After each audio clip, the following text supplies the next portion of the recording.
ถือว่านานเดินเตออ่านสิมาเฮมันเลยสิวบอกอยู่อันมึนตั้งยังอันแลเขามันหึงน้องตีทางที่เฮ็ดไรแต่หน้าหืนเป็นเย้า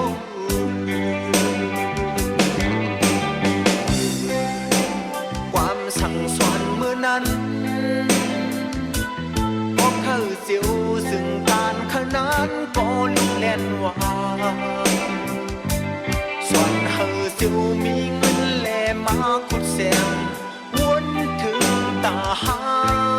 นั่งหือเสียวคอยกำแม่นั้นซอยลาในสู้อ่อนหักสายที่มองก็สายหูอยู่ปีไปสร้างมายินเสียงความหักสูสั่งรัดไว้คัดเจอหางเงิน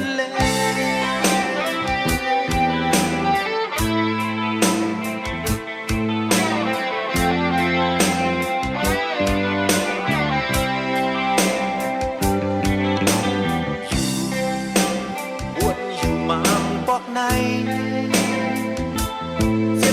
ป่าอันเลวทุกเม็ดเล่าปานเล่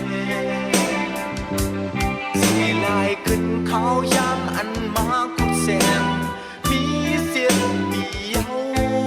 อำเลยเงินสั่งดอกมือในเยาลาในสู้อ่อนหักสายที่มองก็สายหูอยู่ปีไปสร้างมาก็ยินเสียงความหักสูสั่งงานไว้คัดเจอหางเงินเล่ผ่าจานกันเข้าหือตั้งคิดอย่าหันเนื้อใจก็เร็วนะ